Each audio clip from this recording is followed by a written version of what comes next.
بسم الله الرحمن الرحيم. إنا أرسلنا نوحا إلى قومه أن أنذر قومك من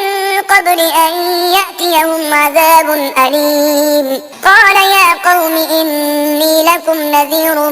مبين أن اعبدوا الله واتقوه وأطيعون يغفر لكم من ذنوبكم ويؤخركم إلى أجل مسمى إن أجل الله إذا جاء لا يؤخر لو كنتم تعلمون. قال رب إني دعوت قومي ليلا ونهارا فلم يزدهم دعائي إلا فرارا وإني كلما دعوتهم لتغفر لهم جعلوا أصابعهم في آذانهم واستغشوا ثيابهم وأصروا واستكبروا استكبارا ثم إني دعوتهم جهارا ثم إني أعلنت لهم وأسررت لهم إسرارا فقلت استغفروا ربكم إنه كان غفارا يرسل السماء عليكم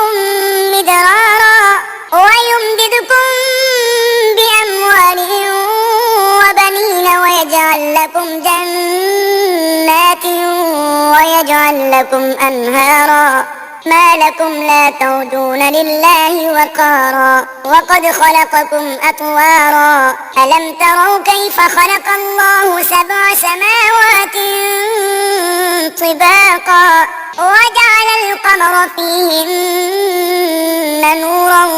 وجعل الشمس سراجا والله أنبتكم من الأرض نباتا ثم يعيدكم فيها ويخرجكم إخراجا والله جعل لكم الأرض بساطا لتسلكوا منها سبلا فجاجا قال نوح رب إنهم عصوني واتبعوا من لم يزده ماله وولده إلا خسارا ومكروا مكرا كبارا وقالوا لا تذرن آلهتكم ولا تذرن ودا ولا سواعا ولا يغوث ويعوق ونسرا وقد أضلوا كثيرا ولا تزد الظالمين إلا ضلالا مما خطيئاتهم أغرقوا فأدخلوا نارا فلم يجدوا لهم من دون الله أنصارا وقال نوح رب لا تذر على الأرض من الكافرين ديارا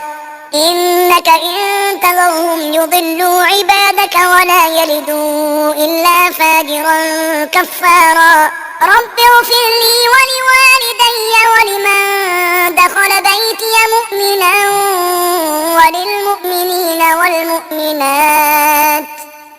ولا تزد الظالمين إلا تبارا.